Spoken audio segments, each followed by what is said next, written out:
Je m'appelle Chloé, et je me souviens du jour où le avocat de nos parents nous a assis, Max et moi, le visage gravé de tristesse, pour nous dire que nous étions maintenant seuls au monde. Perdre nos parents, c'était comme perdre le soleil et la lune, notre monde était plongé dans l'obscurité. Nous avions tout de même l'un l'autre. Max n'avait que 13 ans à l'époque, avec de grands yeux innocents qui se tournaient vers moi pour obtenir des conseils. En tant que sa grande sœur, je savais que je devais combler le vide laissé par l'absence de nos parents. Je m'occuperai de toi, Pierre, je lui ai promis, en serrant sa main tremblante. Nous traverserons cela ensemble. Nous irons bien plus que ça, je l'ai assuré, en serrant sa main. Nous les rendrons fiers. J'ai travaillé sur plusieurs emplois, luttant contre l'épuisement et le désespoir, pour m'assurer que Pierre avait tout ce dont il avait besoin. Il était ma responsabilité, ma famille et mon meilleur ami. Nos soirées étaient remplies de rires, de larmes et de conversations interminables sur tout ce qui se trouvait sous le soleil. Pierre était un jeune garçon ambitieux, passionné par ses études et plein de rêves. Il parlait souvent de devenir scientifique ou ingénieur. Pierre, est-ce que tu penses que je peux construire quelque chose qui changera le monde? Il demandait, les yeux scintillants d'excitation. Bien sûr que tu peux. Max, je répondrai, en ébouriffant ses cheveux. Tu as le cœur et l'esprit pour réaliser tout ce que tu décides de faire. Nous avons construit un petit monde heureux pour nous-mêmes, rempli d'amour et de compréhension. Nous avons célébré de petites victoires et nous nous sommes réconfortés pendant les échecs. Malgré notre perte, nous avons réussi à trouver le bonheur dans la compagnie de l'un l'autre.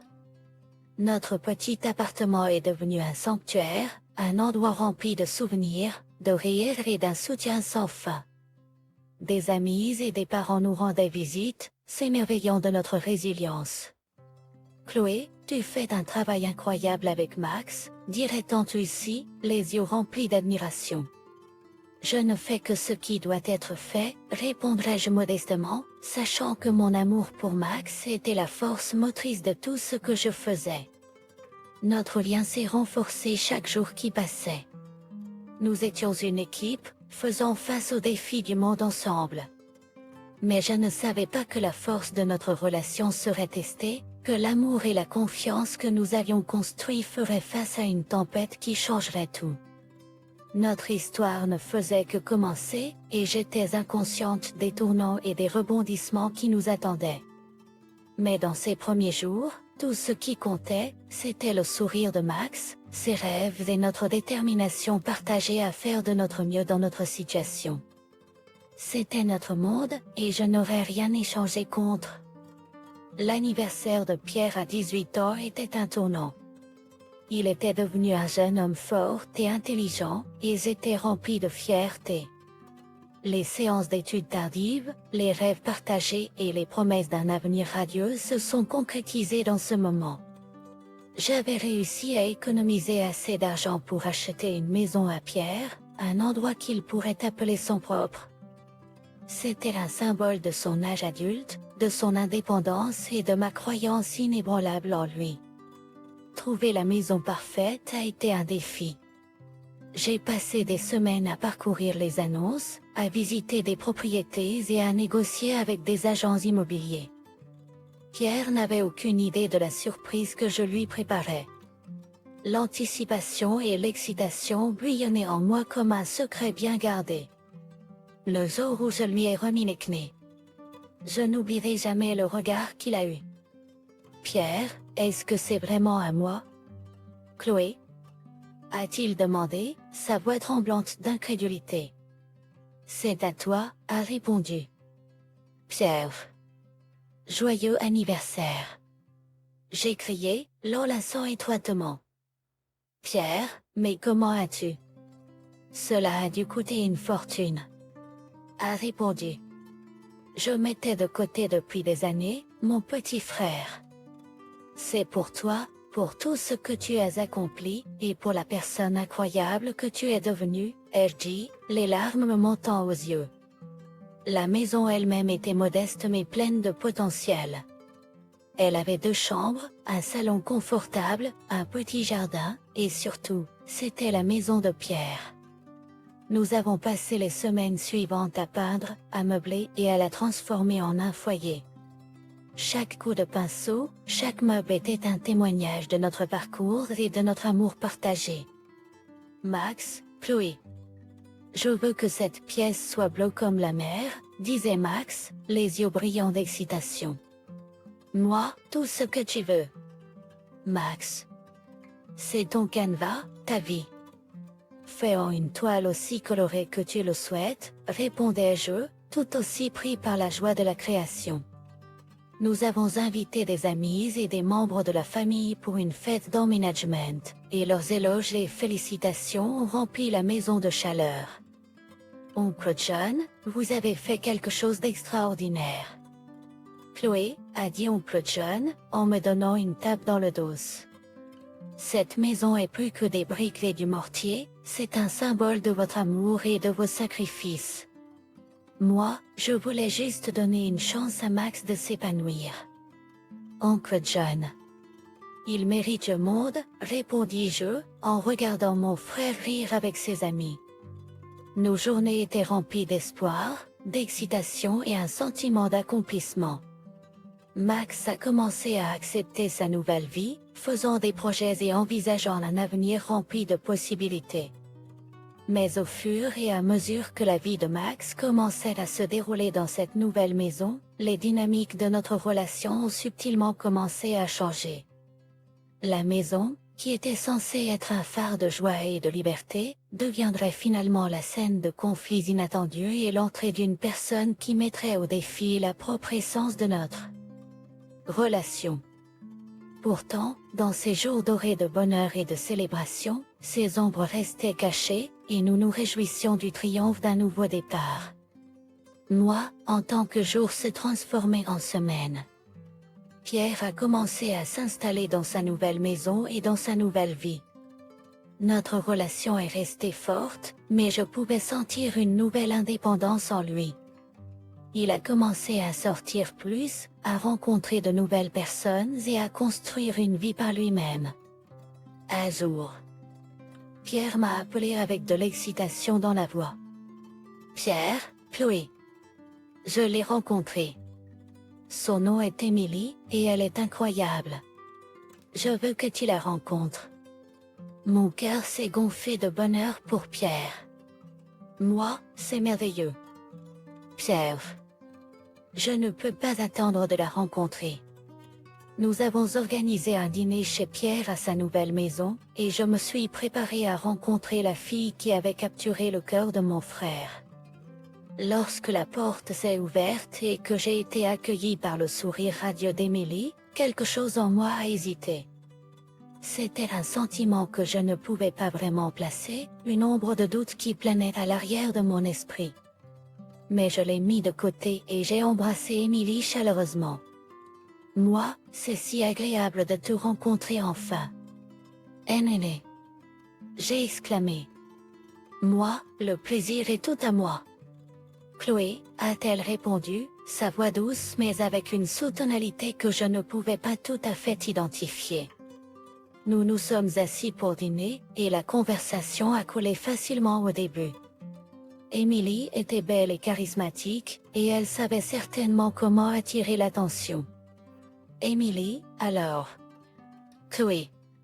J'ai entendu dire que vous jouiez le rôle de maman pour Pierre depuis toutes ces années. Cela doit être difficile d'être coincé dans ce rôle, a dit Émilie, ses mots emballés dans une apparence de curiosité. J'ai été surpris par sa remarque mais j'ai essayé de garder mon calme. Moi, ce n'est pas une question d'être coincé. Néné. Pierre et moi sommes une famille, et nous prenons soin l'un de l'autre. Pierre semblait inconscient de l'attention, riant et parlant, ses yeux fixés sur Émilie. Tandis que la soirée s'est prolongée.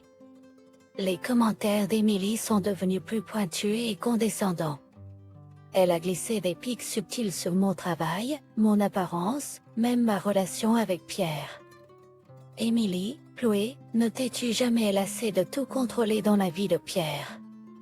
Elle a demandé à un moment donné, ses yeux se rétrécissant.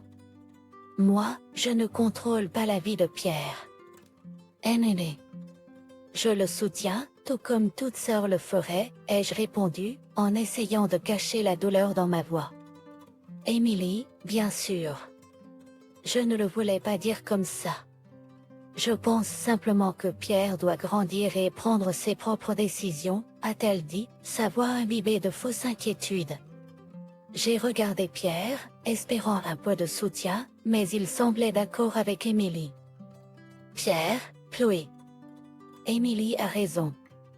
J'ai besoin de vivre ma propre vie, de faire mes propres choix, a dit Pierre, sa voix douce mais ferme. Le reste de la soirée est passé dans un brouillard, la joyeuse anticipation remplacée par un malaise persistant. Je suis partie, me sentant perplexe et blessée, un fossé se creusant entre Pierre et moi. En conduisant à la maison, les mots d'Émilie résonnaient dans mon esprit, ces pics à peine voilés laissant un goût amer. Je savais, au fond de moi, que les choses avaient changé. Pierre avait trouvé quelqu'un de nouveau, quelqu'un qui semblait vouloir creuser un fossé entre nous. Mon frère, mon meilleur ami, s'éloignait de moi, et je ne pouvais rien y faire. Un nouveau chapitre commençait, incertain et rempli de doutes, de ressentiments et de pertes croissantes. C'était un chapitre où Émilie était entrée dans nos vies, et rien ne serait plus jamais pareil. Des mois ont passé, et la relation de Pierre avec Émilie s'est approfondie. Ils étaient inséparables, et l'influence d'Émilie sur Pierre est devenue plus apparente. Ma relation étroite avec mon frère a commencé à s'effilocher sur les bords, la chaleur remplacée par une distance froide. Puis est venue l'annonce. Pierre et Émilie allaient se marier. Chloé. Émilie et moi allons nous marier. Je veux que tu sois là à mes côtés. Pierre a dit, sa voix remplie de joie et d'attente. Je suis heureuse pour toi. Pierre. J'ai répondu, ma voix craquant avec des émotions mélangées. Bien sûr, j'y serai. Alors que les préparatifs du mariage se déroulaient, je me suis retrouvée plus un étranger qu'un participant à la vie de mon frère. Émilie a pris le contrôle de tout, sa nature affirmée ne laissant aucune place pour l'opinion de qui que ce soit d'autre. Chloé, nous avons choisi les robes de demoiselle d'honneur. Tu seras magnifique dans celle-ci. Émilie a déclaré un jour, en tenant haut une robe que je savais ne me convenirait pas. J'ai essayé d'exprimer mon opinion, mais Émilie m'a coupé. Oh, ne sois pas si pointilleuse. C'est juste une robe. C'est notre grand jour, après tout. Le jour du mariage est arrivé, et la tension était palpable. Les invités ont rempli le magnifique jardin, l'air chargé d'anticipation et de parfum. Je me tenais à côté de Pierre, mon cœur lourd de mots non prononcés et de sentiments non reconnus. Tu es magnifique. Merci. Tu es très beau. J'ai répondu, forçant un sourire. Émilie a fait son entrée grandiose, tous les regards étant braqués sur elle. Elle était radieuse, confiante et complètement en contrôle. Au fur et à mesure que la cérémonie se poursuivait, je ne pouvais pas me débarrasser de la sensation que je perdais mon frère pour toujours. Les vues ont été échangées, les alliances ont été posées, et Pierre et Émilie ont été déclarés mari et femme. À la réception, les vraies couleurs d'Émilie ont commencé à se montrer. Elle s'est moquée et a tourmenté, ses mots aigus et malveillants. J'espère que tu ne seras pas trop seule maintenant que Pierre est à moi, a-t-elle dit, un sourire méchant sur les lèvres. Je veux juste que Pierre soit heureux. Je lui ai répondu, en essayant de garder mon calme. Oh, il est heureux, d'accord. Elle a répliqué, avec des éclats de triomphe dans les yeux. Il est plus heureux qu'il ne l'a jamais été avec toi qui l'étouffe. J'ai cherché du soutien auprès de Pierre, mais il était pris dans la tourmente de la célébration, insensible au comportement d'Émilie. La soirée s'est poursuivie, chaque moment s'étirant en une éternité. La danse, les toasts, les rires, tout cela semblait creux et forcé. Mon cœur s'est serré à la réalisation que ma relation avec Pierre avait irrévocablement changé. En rentrant chez moi cette nuit-là, les souvenirs du mariage ont défilé dans mon esprit comme une mélodie envoûtante. Je savais que le mariage de Pierre et Émilie marquait un tournant, un changement de cap dans le cours de nos vies. Je n'étais plus la personne la plus importante dans la vie de Pierre. Émilie avait pris cette place, et avec elle, elle avait apporté une obscurité qui allait bientôt assombrir tout ce que nous avions construit ensemble. Le chapitre du mariage était clos, mais l'histoire était loin d'être terminée. Les graines de rancune, de trahison et de vengeance avaient été semées, et la tempête n'était pas encore arrivée. Dans les mois qui ont suivi le mariage, le lien entre Pierre et moi est devenu plus fragile. Nos interactions sont devenues tendues, remplies de griefs non exprimés et d'émotions réprimées. La présence d'Émilie planait constamment, une barrière entre nous. Un jour, je suis allé rendre visite à Pierre chez lui, apportant mon cadeau mensuel de $4000, comme d'habitude. J'ai été accueilli par une hostilité à laquelle je ne m'attendais pas. « Pierre, Chloé, pourquoi insistes-tu à venir comme ça ? » « Moi, je ne l'aime pas, » a déclaré Pierre, la voix étroite de frustration. « Moi, je ne fais que essayer de t'aider. » Pierre. « Je t'ai toujours soutenu financièrement, » lui ai-je répondu, surpris par son ton. Pierre, Émilie pense qu'il est temps pour moi d'être plus indépendant, d'arrêter de dépendre de toi, a déclaré Pierre, évitant mon regard. Moi, est-ce ce qu'Émilie pense, ou est-ce ce que tu penses? J'ai répliqué, mon patience s'amenuisant. Le visage de Pierre s'est empourpré de colère. Pierre, pourquoi dois-tu toujours tout faire tourner autour de toi? Chloé? Peut-être est-il temps que tu me laisses vivre ma propre vie. J'ai été stupéfait par ces mots, un frisson glacé me parcourant. Moi, j'ai toujours été là pour toi. Pierre. J'ai été là pour toi à chaque étape du chemin. Et maintenant, tu veux me repousser? Pierre, ce n'est pas une question de te repousser. Chloé. C'est une question de grandir et de prendre mes propres décisions, a déclaré Pierre, sa voix s'adoucissant. Moi, mais à quel prix? Moi, Pierre? Au détriment de notre relation? Je demandai, les larmes aux yeux. Nous sommes restés là, face à face, le silence épais de mots non dits et de sentiments non résolus. Enfin. Pierre parla, sa voix remplie d'une tristesse que je n'avais jamais entendue auparavant. Pierre, Chloé. Je t'aime. Mais Émilie est ma femme maintenant. Je dois la faire ma priorité. Ces mots m'ont frappé comme un coup physique, une déclaration claire de ses allégeances maintenant. Alors que les semaines passaient, le gouffre entre nous s'élargissait. J'ai continué à rendre visite à Pierre et Émilie, chaque fois rencontrés avec une hostilité croissante. Les sarcasmes d'Émilie sont devenus plus virulents, son mépris plus apparent. Émilie, Chloé, pourquoi ne trouves-tu pas quelqu'un d'autre au lieu de t'accrocher à Pierre? Émilie me jeta à jour, ses yeux remplis de mépris. Moi, je ne m'accroche à personne. Pierre est ma famille. Quelque chose que vous ne semblez clairement pas comprendre, répondis-je, ma colère remontant à la surface. Les querelles sont devenues plus fréquentes, l'atmosphère plus toxique. La maison que j'avais achetée avec tant d'amour était devenue un champ de bataille, un endroit où la confiance et l'affection ont été remplacées par le ressentiment et la trahison. Le chapitre de notre relation tendue a été douloureux, rempli de pertes, de confusion et d'un sentiment grandissant d'injustice. Mon frère, mon confident, était devenu un étranger, et je me suis retrouvée à faire face à la réalité de notre lien brisé. Mais sous la surface, un feu brûlait, une détermination prenait racine. Émilie avait pris mon frère à moi, avait transformé notre amour en quelque chose de amer et tordu.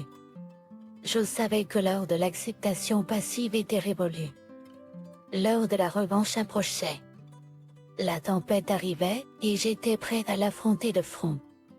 Au fur et à mesure que les saisons changeaient, la tension entre Émilie, Pierre et moi a continué à augmenter. La maison que j'avais achetée autrefois avec amour et espoir était devenue un champ de bataille, un endroit rempli de colère et de ressentiment. Je continuais à leur rendre visite, à remettre les 4000 $ chaque mois, mais chaque visite était plus douloureuse que la dernière. Les taquineries d'Émilie étaient incessantes, sa cruauté sans limite. Un jour, j'ai trouvé Émilie dans un état d'humeur particulièrement désagréable. Ses yeux étaient froids, ses mots mordants. Émilie, Chloé. Je ne sais pas pourquoi tu continues à venir ici. Nous ne voulons pas de toi. Ton argent est agréable, mais tu peux le laisser à la porte et partir, a-t-elle dit, sa voix imprégnée de malveillance. J'ai ressenti un pic d'énervement, mais j'ai gardé mon calme. Moi, Émilie. Je ne sais pas ce que j'ai fait pour mériter ce traitement. J'ai toujours essayé d'être gentil avec toi, de te soutenir toi et Max. Émilie, gentil? Tu appelles ça gentil? C'est du contrôle. Chloé. Tu penses que tu peux acheter notre amour, notre loyauté? Je regardais Max, suppliant son soutien avec mes yeux. Mais son visage était un masque, ses yeux détournés. Moi, Pierre, s'il te plaît, dis-lui que ce n'est pas vrai. Dis-lui combien nous en avons traversé ensemble, combien je t'aime, je suppliais, ma voix se brisant.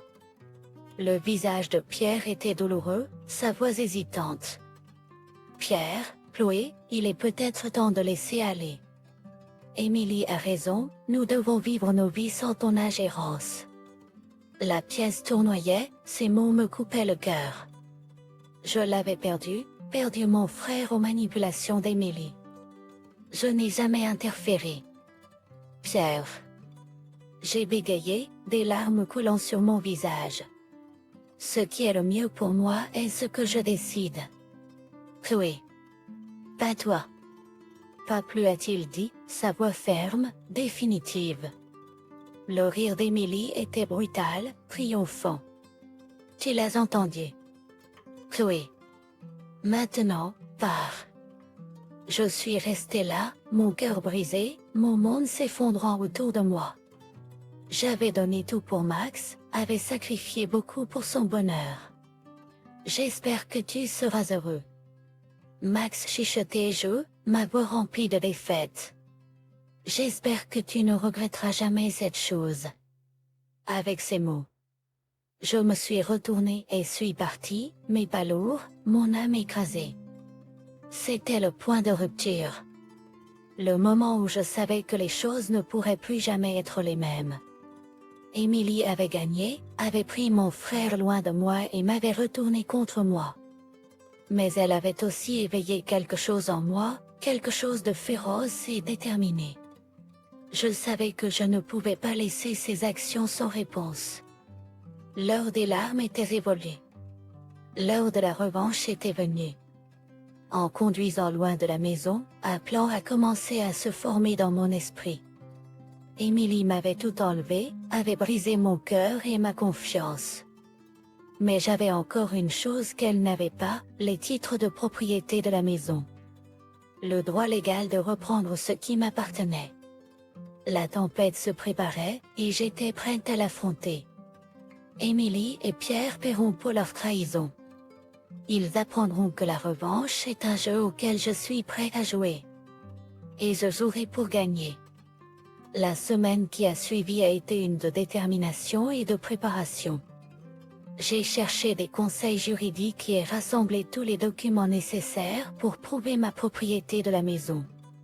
Le cadeau autrefois adoré à mon frère était devenu un symbole de trahison, et j'étais déterminée à le récupérer. Le jour est finalement arrivé où je suis retournée à la maison. Mon cœur battait la chamade alors que j'approchais de la porte, mais ma détermination était inébranlable. J'ai frappé fermement, et Émilie a répondu, son visage déformé par la rage. « Toi! Je t'ai dit de ne jamais revenir ici. » Elle a crié, ses yeux fous. Je lui ai fait face avec un calme détermination. « La maison m'appartient. Néné. J'ai les titres de propriété. Vous et Pierre avez une semaine pour partir, sinon nous irons au tribunal. » Pierre est apparu derrière Émilie, son visage pâle, ses yeux écarquillés. « Chloé, s'il vous plaît, parlons de cela. Vous ne pouvez pas simplement nous jeter dehors. » « Je ne peux. Pierre. Et je le ferai. » Ma voix était stable, mes mots définitifs. « Vous avez tous deux fait votre choix. Maintenant, vous devez vivre avec les conséquences. » La fureur d'Émilie était débridée. « Émilie, tu le regretteras. Chloé, tu le regretteras de m'avoir jamais croisée. Moi, je le regrette déjà de t'avoir fait confiance, répondis-je, me retournant et les laissant à leur sort. La semaine s'est écoulée, et fidèles à leur nature. Émilie et Pierre ont refusé de partir. L'affaire s'est retrouvée devant les tribunaux, et le procès qui a suivi a été une affaire tendue et émotionnelle. Dans la salle d'audience, j'ai fait face à mon frère, son visage tiré, ses yeux remplis de peur et de confusion. L'arrogance d'Émilie était indemne, sa défiance inébranlable. Mon avocat a présenté les preuves, les actes de la maison, la preuve de mon soutien financier.